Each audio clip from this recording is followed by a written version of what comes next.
92nd Street Y online media is made possible by the generous support of listeners like you.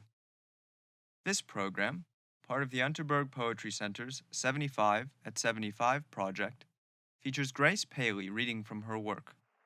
It was recorded on November 29, 1971, before a live audience at New York's 92nd Street Y. I've never not seen the people I was reading to before. They were funny.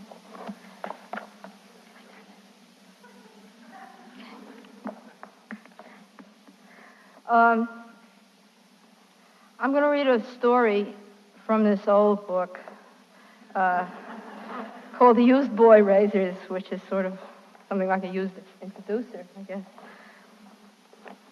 To begin with,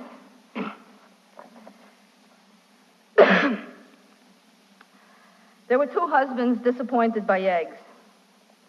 I don't like them that way either, I said. Make your own eggs. They sighed in unison. One man was livid, one was pallid. There isn't a drink around here, is there? Asked Livid. Never find one here, said Pallid. Don't look. Dry as Stam House. Pallid pushed the eggs away, pain and disgust his escutcheon. Livid said, now really, isn't there a drink? Beer, he hoped? Nothing, said Pallid, who'd been through the pantries, closets, and refrigerators looking for a white shirt. You're damn right, I said. I buttoned the high button of my powder blue duster. I reached under the kitchen table for a brown paper bag full of an embroidery which asked God to bless our home. I was completing this motto for the protection of my sons, who were also livids. It is true that some months earlier, from a far place, the British plains in Africa, he had ridden hospitably to Pallid. I do think they're fine boys, you understand. I love them, too. But Faith is their mother, and now Faith is your wife. I'm so much away. If you want to think of them as yours, old man, go ahead. Why, thank you, Pallid had replied, airmail overwhelmed. Then he implored the boys, when not in use, to play in their own rooms. He made all efforts to be kind. Now, as we talked of time past and upon us, I pierced the ranch house that nestles in the shade of a cloud and the Norway maple, just under the golden script. Ha ha, said Levitt, dripping coffee on his pajama pants. You'll never guess who I met up with, Faith. Who? I asked. Saw your old friend, Clifford, at the Green Cock. He looks well. One thing must be said, he addressed Pallid. She takes good care of her men. True, said Pallid. How is he? I asked coolly. What's he doing? I haven't seen him in 2 years. Oh, you'll never guess. He's marrying a darling girl. She was with him. Little tootsies, little round bottom, little tummy. She must be 22, but she looks 17. One long yellow braid down her back. A darling girl. Stubby nose, fat little underlip. Her eyes put on in pencil. Shoulders down like a dancer. Slender neck. Oh, darling, darling. You certainly observed her, said Pallid. I have a functioning retina, said Livid. Then he went on. Better watch out, Faith. You'd be surprised. The dear little chicks are hatching out all over the place. All the sunny schoolgirls rolling their big black eyes. I hope you're really settled this time. To me, whatever is under the dam is another country. However, in my life, you remain an important person, historically, he said. And that's why I feel justified in warning you. I must warn you. Watch out, sweetheart, he said, leaning forward to whisper harshly and give me a terrible bellyache. What's all this about? Asked Pallid innocently. In the first place, she's settled, and then she's still an attractive woman. Look at her. Oh, yes, said Livid, looking. An attractive woman. Magnificent sometimes. We were silent for several seconds in honor of that generous remark. Then Livid said, yes, magnificent, but I just wanted to warn you, Faith. He pushed his eggs aside finally and remembered Clifford. A mystery wrapped in an enigma. I wonder why he wants to marry. I don't know. It just ties a man down, I said. And yet, said Pallas seriously, what would I be without marriage? In luminous recollection. A gay dog, he replied. At this moment, the boys entered. Richard, the horse thief, and Tonto, the crack shot. Daddy, they shouted. They touched Livid, tickled him, unbuttoned his pajama top, whistled at the several gray hairs coloring his chest. They tweaked his ear and rubbed his beard the wrong way. Well, well, he cautioned. How are you, boys? Have you been well? You look fine, sturdy. How are your grades? He inquired. He dreamed that they were just up from Eton for the holidays.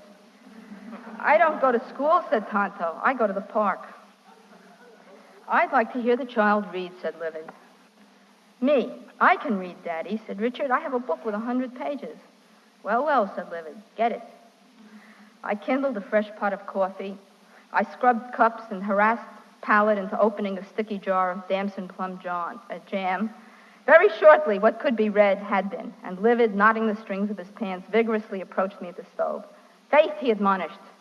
That boy can't read a tinker's dam. 7 years old. 8 years old, I said. Yes, said Pallet, who had just remembered the soap cabinet and was rummaging in it for a pint. If they were my sons, in actuality, as they are in everyday life, I would send them to one of the good parochial schools in the neighborhood where reading is taught. Reading. St. Bartholomew's, St. Bernard's, St. Joseph's. Livid became deep purple and gasped. Over my dead body. Merd, he said in deference to the children. I've said yes. You may think of the boys as your own, but if I ever hear they've come within an inch of that church, I'll run you through, you bastard. I was 14 years old when, in my own good sense, I walked out of that grotto of deception. You son of a bitch. I don't give a damn how au courant it is these days, how gracious to be seen under a dome on Sunday. Shit. Hypocrisy. Corruption. Cave dwellers. Idiots. Morons. Recalling childhood and home, poor Livid writhed in his seat. Pallid listened, head to one side, his brows gathering the onsets of grief. You know, he said slowly, we iconoclasts, we freethinkers, we Latter-day Masons, we idealists, we dreamers, we are never far from our nervous old mother, the church. She is never far from us. Wherever we are, we can hear, no matter how faint, her hourly bells tolling the countryside, reverberating in the cities, bringing to our civilized minds the passionate deed of Mary. Every hour on the hour, we are startled with remembrance of what was done for us. For us! Livid muttered in great pain. Those bastards. Oh, those contemptible, goddamnable bastards. Do we have to do the 19th century all over again? All right, he bellowed, facing us all. I'm ready. That Newman. He turned to me for approval. You know, I said, this subject has never especially interested me. It's your little dish of lava. Pallet spoke softly, staring past the arched purple windows of his soul. I myself, although I lost God a long time ago, have never lost faith. What the hell are you talking about, you moron, roared Livid. I have never lost my love for the wisdom of the Church of the World. When I go to sleep at night, I inadvertently pray. I also do so when I rise. It is not to God, it is to that unifying memory out of childhood. The first words I ever wrote were, what are the sacraments? Faith, can you ever forget your old grandfather intoning Kaddish? It will sound in your ears forever. Are you kidding? I was furious to be drawn into their conflict. Kaddish? What do I know about Kaddish? Who's dead? You know my opinions perfectly well. I believe in the diaspora, not only as a fact, but a tenet. I'm against Israel on technical grounds. I'm very disappointed that they decided to become a nation in my lifetime. I believe in the diaspora. After all, they are the chosen people. Don't laugh. They really are. But once they're huddled in one little corner of a desert, they're like anyone else, Frenchies, Italians, temporal nationalities. Jews have one hope only, to remain a remnant in the basement of world affairs. No, I mean something else, a splinter in the toe of civilization, a victim to aggravate the conscience. Livid and Pallid were astonished at my outburst, since I rarely express my opinion on any serious matter, but only live out my destiny, which is to be, until my expiration date, laughingly, the servant of man. I continued, I hear they don't even look like Jews anymore, a bunch of dirt farmers with no time to read. They're your own people, Pallid accused, dilating in the nostril, clenching his jaw, and they're under the severest attack. This is not the time to revile them. I had resumed my embroidery. I sighed. My needle was now deep in the clouds, which were pearl gray and late afternoon. I am only trying to say that they aren't meant for geography, but for history. They are not supposed to take up space, but to continue in time. They looked at me with such grief that I decided to consider all sides of the matter.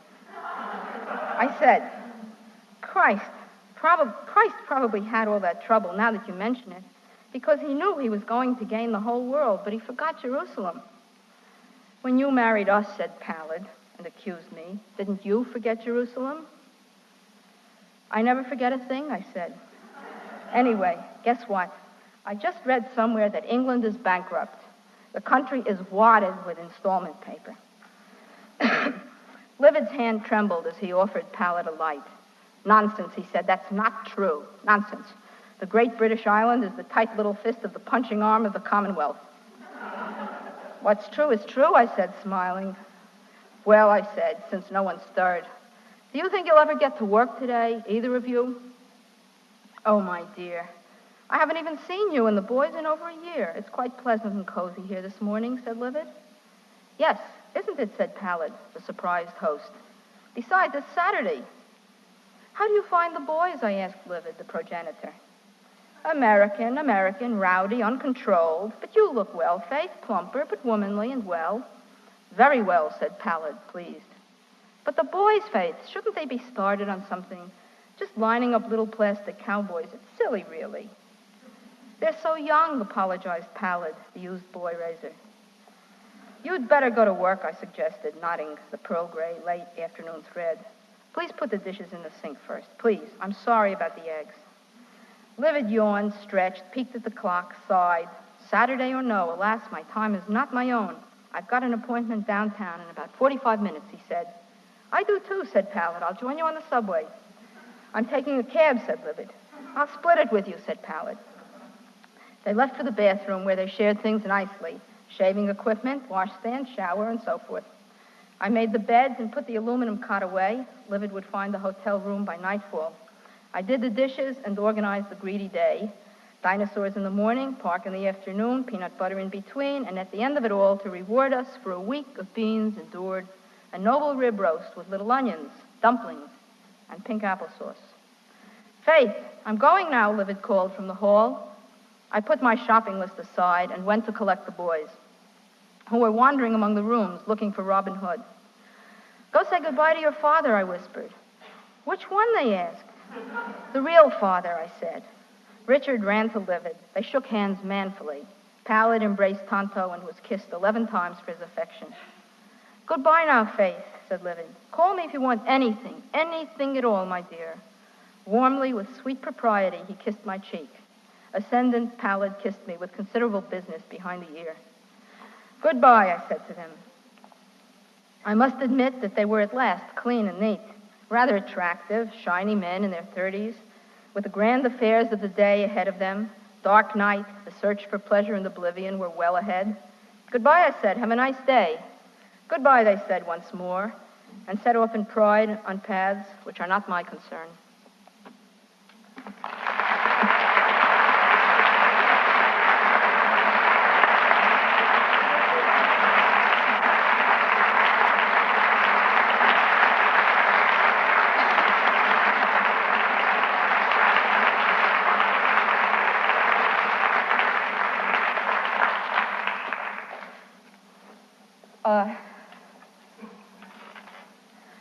This story is called Come On, Ye Sons of Art. And it's about, I have to tell you what it's about, or it might be hard to get into. It's about real estate. And it's about this guy, Jerry Cook, is sort of lying there with his girlfriend, and he's talking. And that's, you'll see that clarifies a lot. Okay.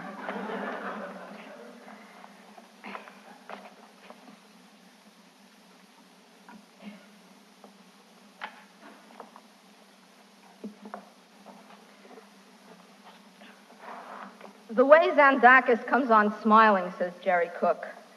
Biggest archbishopric in New Jersey in the palm of his hand. Shy saints, relics, all kinds. Painted monks blessed by the dumbest ladies. Bawling Madonnas. Everywhere in America, he says, giving Kitty a morning hour. New Jersey and Long Island man is looking at God. And about him, says Jerry Cook, I dream. Oh, he says further, turning over to stare. As far as money is concerned, I love the masters. Baby, admit it. The masters are scientists.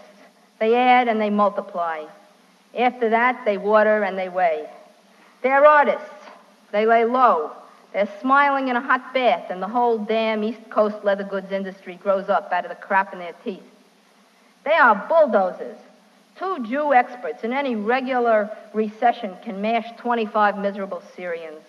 1 old Greek, he's half asleep. He puts his marble shoulder on 50 Jews. Right away, 100,000 plastic briefcases get dumped into bargain basements in Woolworth, New York. Don't mention the Japanese. Why not, asked Kitty. Never, said Jerry Cook, no matter to whom. I never mention the Japanese. Who Cook worked for then was Gladstein. There were billings up and down 46, 1, Route 22 for maybe $285,000, all in secular goods. If you see a cheap wallet in Orange County, Jerry Cook put it there. But what is Gladstein compared to Zandakis? Zandakis, so help me, he is touched by the pinky of the Holy Spirit in the palm of Eastern Orthodox. You can see Gladstein from here, put-putting behind that greasy genius, giving out 20 by 60 Flushing building lots at swamp-bottom prices to his wife's nephews. Thumbhead Gladstein is not even afraid of Taiwan. He is on the high seas, but he thinks it's Central Park Lake. He holds a dance for the show-off of it all once a month out on Deck, which is a 20th century floor penthouse over Broadway, 7th Avenue, the black tide waters.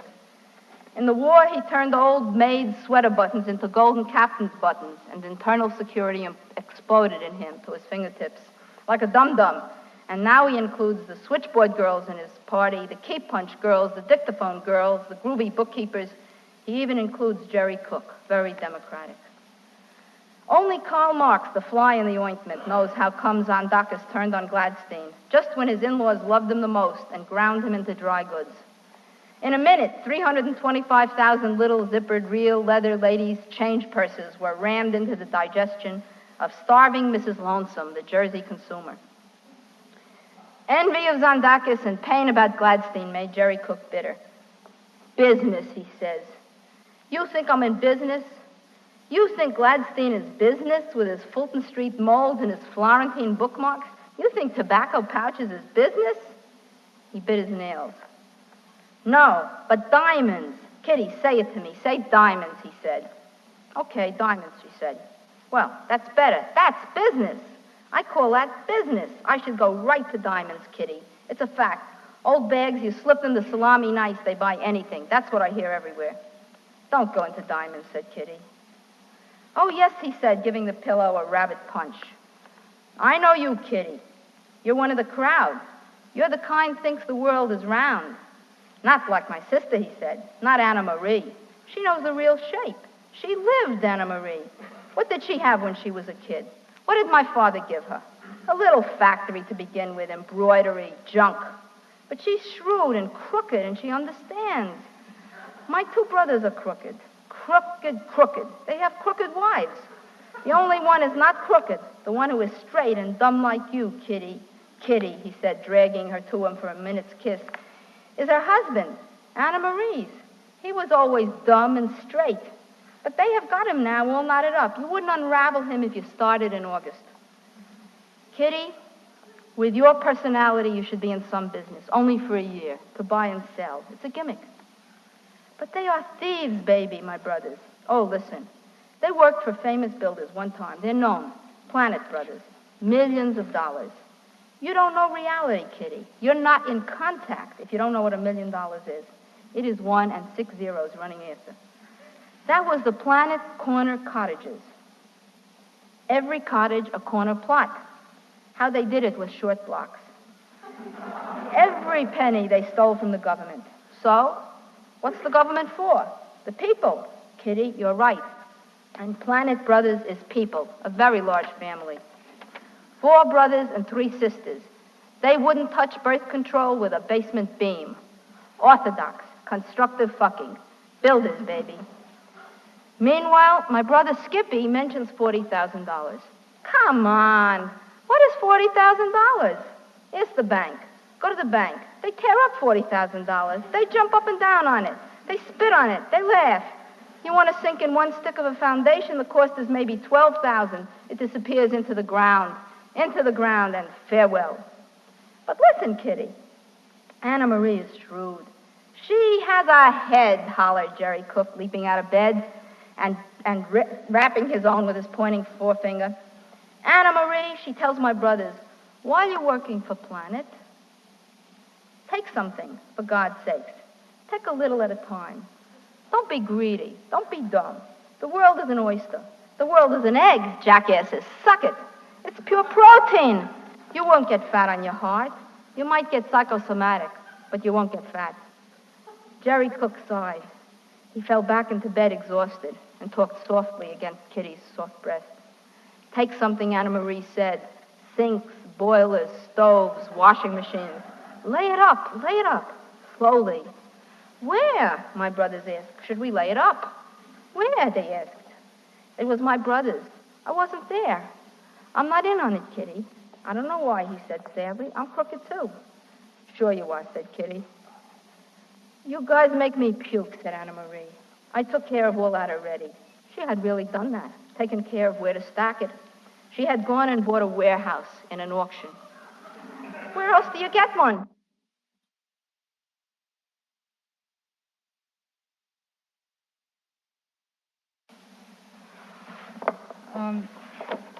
I may stumble over one or two pages of this because that's the way I feel about them. But they're not quite right. But this is, I'm doing some things called Conversations with My Father, Real and Invented. And this is one of the invented ones.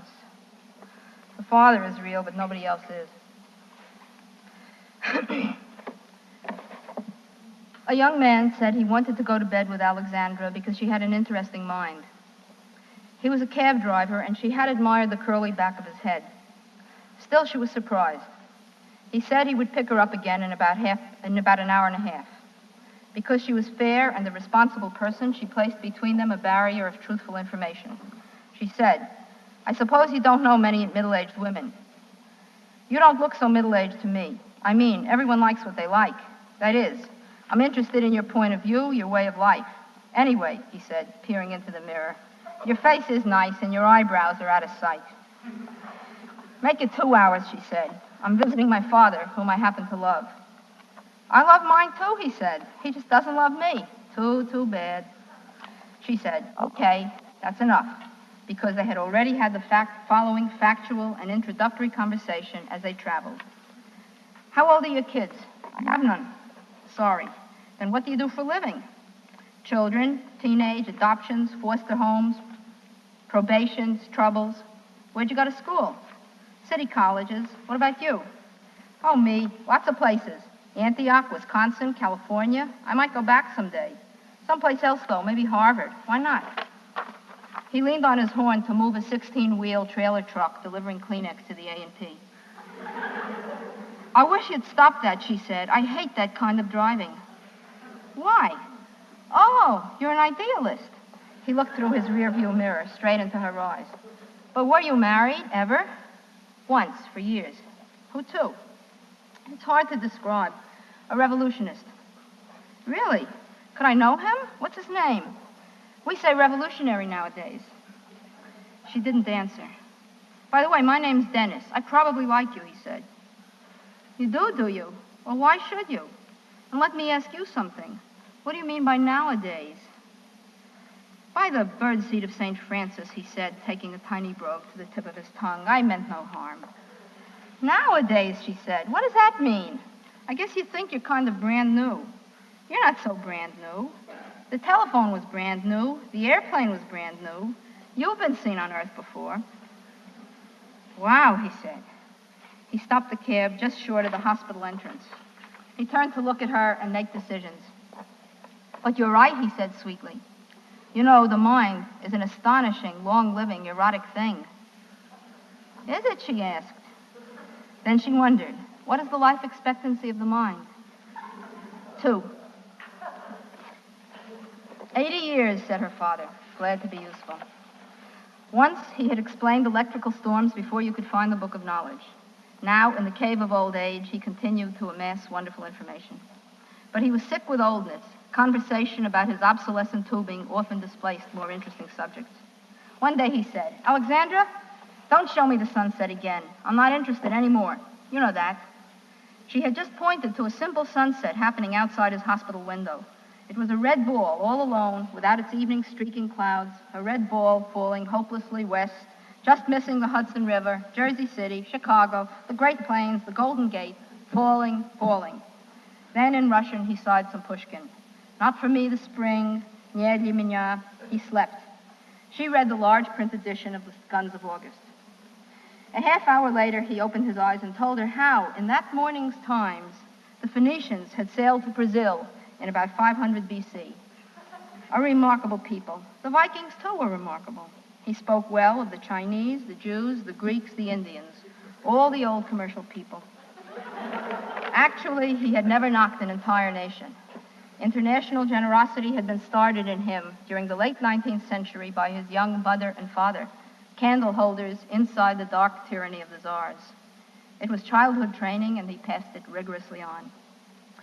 In the hospital bed next to him, a sufferer named John feared the imminent rise of the blacks of South Africa, the desperate blacks of Chicago, the yellow Chinese, and the Ottoman Turks. He had more reason than Alexandra's father to dread the future because his heart was strong. He would probably live to see it all.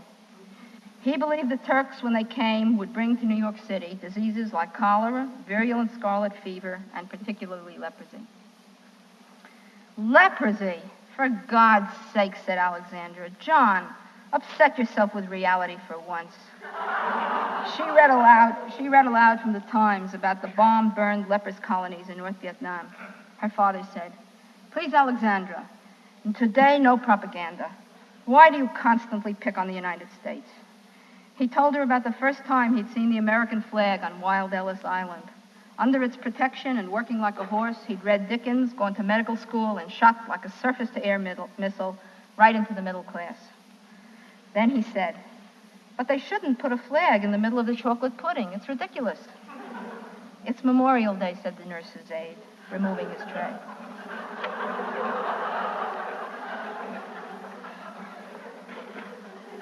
Three. In the early evening, Dennis stood at the door of each room of Alexandra's apartment. He looked this way and that. Underuse in a time of population stress, he muttered. He then entered the kitchen and sniffed the kitchen air. Doesn't matter, he said aloud. Alexandra had defrosted a container of meat and potatoes. There were 11 more batches in the refrigerator, neatly frozen for her boys whose methadone required it. Yes, indeed, said Dennis. I will eat this stuff. Why? It doesn't make me think of home, but of something else, he said. I think a movie I once saw. Apple turnovers. You know, Alexandra, I have to admit it. Our commune isn't working too well.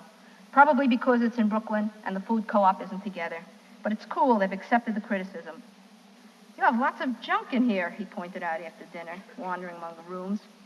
Well, it's a family apartment. My grandmother used to live here. It's rent-controlled. My father, too, she said. Actually, there wasn't as much junk as there had been because she'd been robbed of certain invaluables 3 or 4 times. These are irreplaceable. You know what I like to do, Alexandra? I like to sit with a girl and look at a late movie, he said. It's an experience common to Americans at this hour. It's important to be like others, to dig the average dude. You have to be him, be him. It's groovier than a lot of phony gab. You'd be surprised how friendly you get. I'm not against friendliness, she said. I'm not even against Americans. They watched half of a day at the races. This is very relaxing, he said. It's kind of long, isn't it? Then he began to undress. He held out his arms. He said, Alexandra, I really can't wait anymore. I'm a sunrise person. I like to go to bed early. Can I stay a few days? He gave reasons. 1, it was a Memorial Day weekend, and the house in Brooklyn was full of tripping visitors. 2, he was disgusted with them anyway because they'd given up the most beautiful batik work for fashionable tie-dyeing. 3, he and Alexandra could take some good walks in the morning because all the parks to walk in were the lightest green. He had noticed that the tree on the corner, though dying of buses, was green at the beginning of many twigs. He could talk to her about the kids, help her to understand their hang-ups, their incredible virtues. He had missed being one of them by about 7 useless years. So many reasons are not essential, Alexandra said. She offered him a brandy. Holy toads, he said furiously. You know I'm not into that. Touched by gloom, he began to remove the heavy shoes he wore for mountain walking. He dropped his pants and stamped on them a couple of times to make sure he and they were disengaged. Alexandra, in the first summer dress of spring, stood still and watched. She breathed deeply because of having been alone for a year or two. She put her 2 hands over her ribs to hold her heart in place, and also out of modesty, to quiet its immodest thud. Then they went to the bedroom and made love, and then they went to bed in the bedroom and made love until that noisy disturbance ended. She couldn't hear one interior sound, and quietness surrounded them. In the morning, she became interested in reality again, which she always liked, and wanted to talk about it. She began with a description of John, her father's neighbor in the hospital. Turks! Far out! Well, he's right. Leprosy is coming. It's coming to the Forest Hills County Fair, the Rikers Island Jamboree, the Fillmore East, and the Apollo Country Gardens in Westchester in August. Reality. A lesson in reality. Am I a cab driver? No. I drive a cab, but I am not a cab driver. I'm a song hawk, a song maker. I'm a poet, in other words. Do you know that every black man walking down the street today is a poet, but only one white hunky devil in 10? 1 in 10, that's all. Nowadays, I write for the lepers all the time. Fuck poetry. The lepers dig me, I dig them. The lepers, Alexandra said. Cool, you know them. No? Well, you may have known them under their old name. They used to be called the Split Atoms, but they became too popular, and their thing is anonymity. That's what they're known for. They'll probably change their name after the summer festivals. They might move to the country and call themselves Winter Moss or something. Do you really make a living now? Yes, I do. Among technicians like myself, I do. I financially carry 1/3 of a 12-person, 3-children commune. I only drive a cab to keep on top of the world of illusion. You know, Alexandra, to rap with the bourgeoisie, the fancy whores, the straight ladies visiting their daddies. Oh, excuse me, he said. I excuse you, she said. Now, Alexandra, imagine this. 2 bass guitars, a country violin, a piccolo, and drums. The Leopard's theme song. He sat up in bed. The sun shone on his chest. Actually, he had begun to think of breakfast, but he sang so that Alexandra could know him better and dig his substantialness. Oh, first my finger goes, then my nose, then, baby, my toes. If you love me this way, anyway, any day, I'll go your way, my little neck rose. Well, he said. He looked at Alexandra. Was she going to cry? I thought you were such a reality freak, Alexandra. That's the way it is in the real world. Anyway, he then said a small prose essay to explain and buttress the poem. The kids, though terrible troubles hang over them, such as the absolute end of the known world quickly by detonation or slowly through the easygoing destruction of natural resources, they are still, even now, optimistic, humorous, and brave. In fact, they intend enormous changes at the last minute. Come on, said Alexandra, hard-hearted, an enemy of generalizers. There are all kinds of kids. There isn't just one kind. My boys aren't like that. Yes, they are, he said, angry. You bring them around. I'll prove it. Anyway, I love them. He tried for about 20 minutes, forgetting breakfast, to show Alexandra how to look at things in this powerful last half of the century way. She tried. She had always had a progressive, if sometimes reformist disposition. But at that moment, listening to him talk, she could see straight ahead over the thick, hot rod of love to solitary age and lonesome death. 5. But there's nothing to fear, my dear girl, her father said. When you get there, you will not want to live a hell of a lot. Nothing to fear at all. You'll be used up. You are like a coal, burning, smoldering. Then there's nothing left to burn. Finished. Believe me, he said, although he hadn't been there yet himself. At that moment, you won't mind. Alexandra's face was a bit rumpled, listening. Don't look at me like that, he said. He was too sensitive to her appearance. He hated her to begin to look older the way she'd had to in the last 20 years. He said, now I have seen people die, a large number. Not 1 or 2, many. They are good and ready.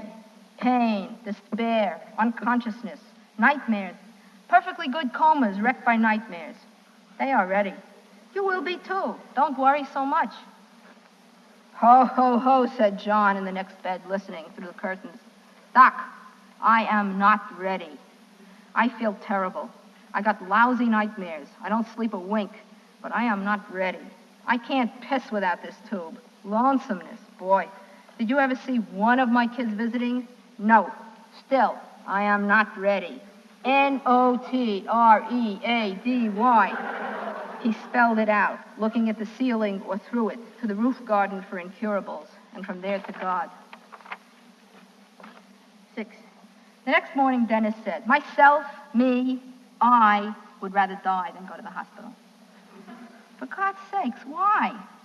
Why? Because I hate to be in the hands of strangers. They don't let you take the pills you got that you know work. Then, if you need one of their pills, even if you buzz, they don't come. The nurse and 3 interns are making out in the information booth. I've seen it myself. It's a high counter. She's answering questions, and they're taking turns, banging her from behind. Dennis, you're too dumb. You sound like some superstitious old lady with rape dreams. That's cool, he said. I am an old lady about my health. I mean, I like it. I want my teeth to go right on, sister. He began to sing, then stopped. Listen, your destiny's in their hands. It's up to them. Do you live? Or are you a creep? A hippie crawling creep from their point of view. Then die. Really? Nobody ever decides to let you die. In fact, that's what's wrong. They decide to keep people alive for years after death has set in. You mean like your father? Alexandra leaped out of bed, stark naked. My father? Why, he's got 20 times your zip. Good, he said. Come back. I was just starting to fuck you when you get so freaked. And another thing, don't use that word. I hate it. When you're with a woman, you have to use the language that's right for her. What do you want me to say? I want you to say, I was just starting to make love to you, etc. Well, that's true, said Dennis. I was. When she returned to him, he only touched the tips of her fingers, though all of her was present. He kissed each finger and said, right after each kiss, I want to make love to you. He did this sweetly, not sarcastically.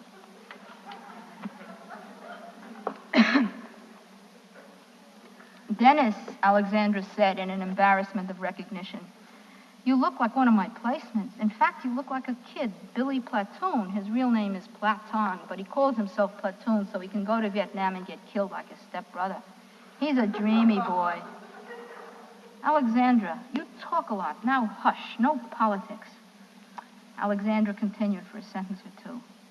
He carries a stick with a ball full of nails attached, like some medieval weapon, in case an enemy from Suffolk Street CIAs him. That's what they call it. Never heard that before. Besides, I'm jealous. And also, I'm the enemy from Suffolk Street. No, said Alexandra, no.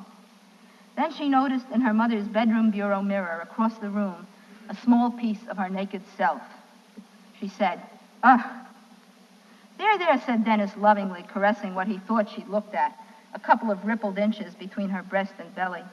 It's natural, Alexandra. Men don't change as much as women. Among all the animals, human females are the only ones to lose estrogen as they get older. Is that it, she said. Then there was nothing to talk about for half an hour. But how come you know that, she asked. The things you know, Dennis, what for? Why, for my art, he said. And despite his youth, he rested from love the way artists often do in order to sing. He sang. Camp out in the forest, Daisy, under the gallows tree, with the ace of pentacles and me, Daisy flower.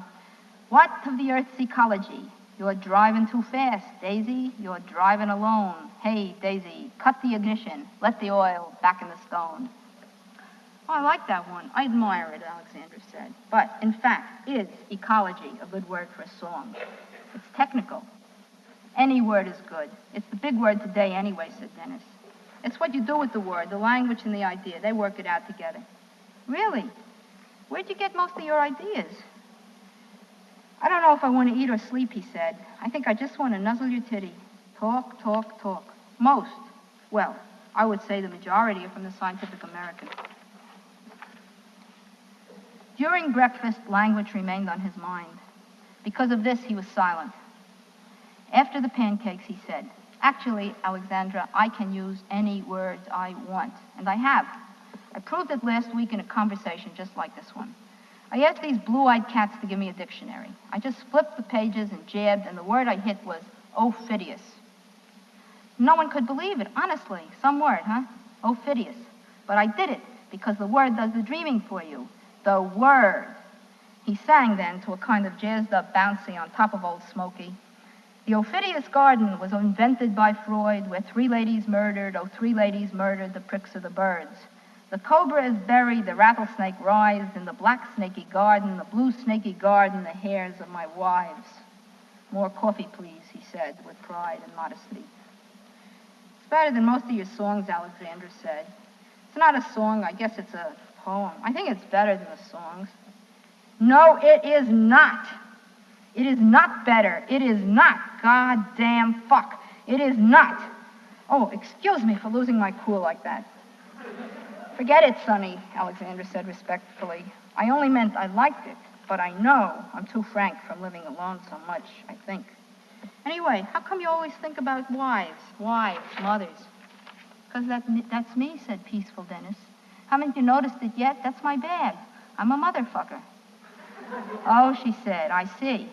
Then she understood her place in his history, though it would be at least 15 minutes before she could invent his place in hers. But I'm not a mother, Dennis. Yes, you are, Alexandra. I figured out a lot about you. I know. I act like the weekend stud sometimes, but I wrote you a song just last night in the cab. I think about you. The lepers will never dig it.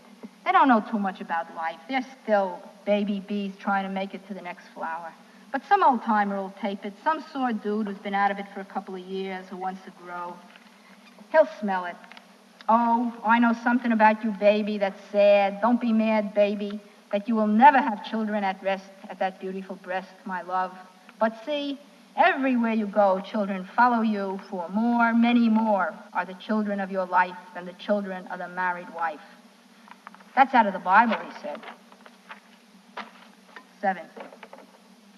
Pa, Alexandra said, don't you think a woman in this life ought to have at least one child? No doubt about it, he said. You should have when you were married to Granovsky, the communist. We disagreed. He had no sense of humor. He is probably boring the Cubans to death this minute. But he was an intelligent person otherwise. I would have brilliant grandchildren. They would not necessarily have the same politics. Then he looked up at her, her age, and possibilities. He softened. You're 41? You don't look so bad. You could still marry, dear girl. Then he softened further, thinking of the hopeless statistics he had just read about the ratio of women to men. Actually, so what? It's not important, Alexandra. According to the Torah, only the man is commanded to multiply. You are not commanded. You have a child you don't have. God doesn't care. You don't have one, you call in the maid. You say to your husband, sweetie, get my maid with child.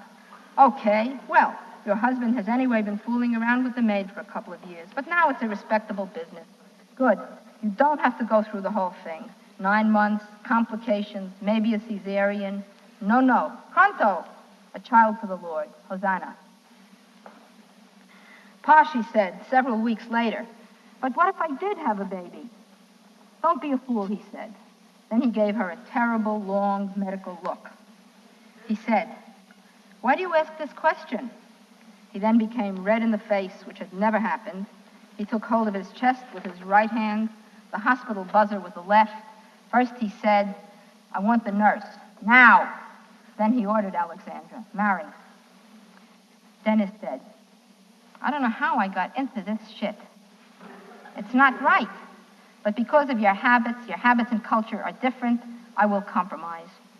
Alexandra, the 3 children in our commune belong to us all. No one knows who the father is.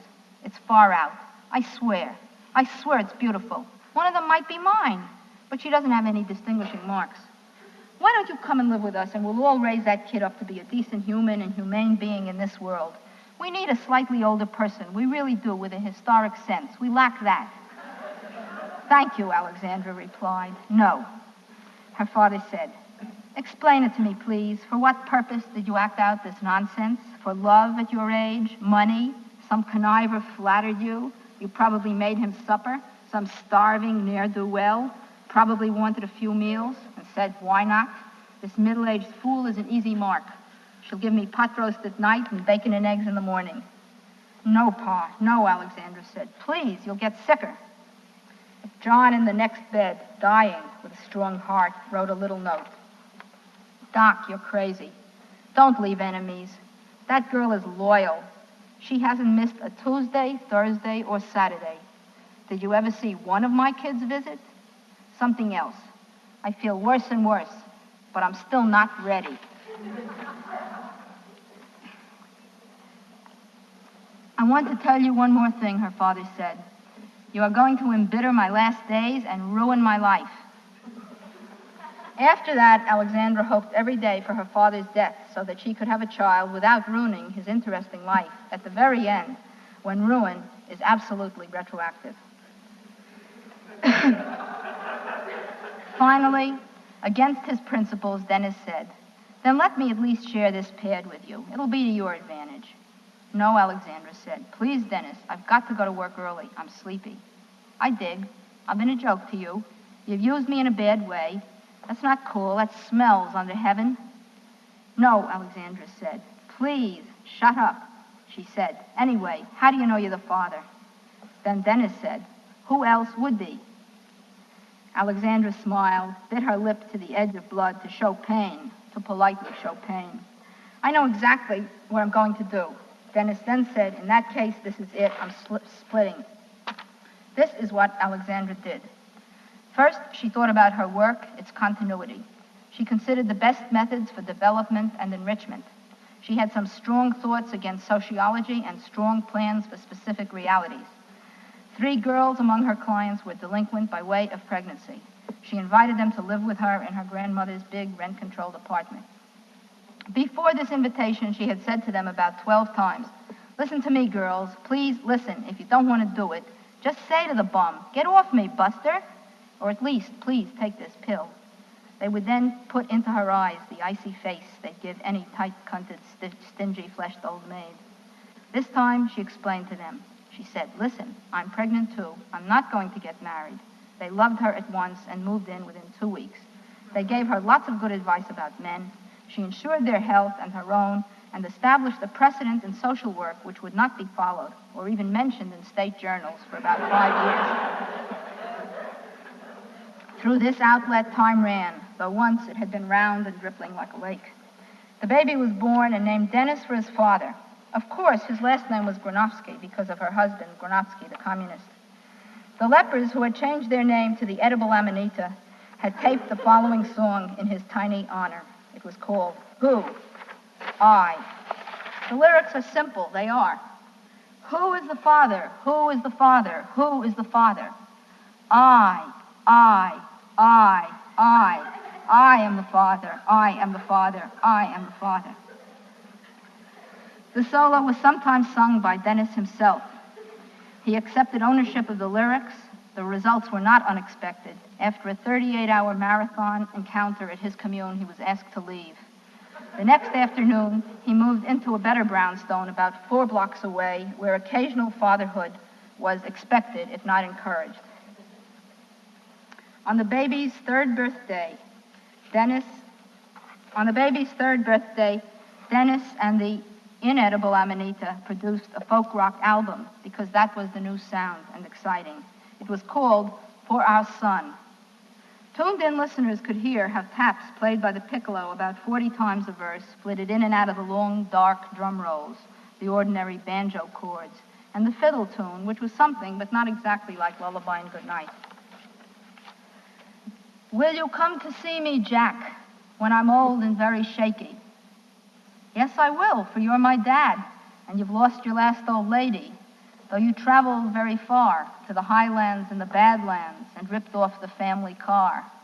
Still, old Dad, I won't forsake you. Will you come to see me, Jack, though I'm really not alone? Still, I'd like to see my boy, for we're lonesome for our own. Yes, I will, for you're my dad, though you dumped me and my brothers, and you sizzled down the road loving other fellows' mothers. Will you come to see me, Jack, though I look like time boiled over? Growing old is not a lark. Yes, I will, for you're my dad, though we never saw a nickel as we struggled up life's ladder. I will call you, and together we will cuddle up and see what the weather is like in Key West on the old age home TV. This song was sung coast to coast and became famous from the dark Maine woods to Texas' shining Gulf. It was responsible for a statistical increase in visitors to old age homes, by the apprehensive middle-aged and the astonished young.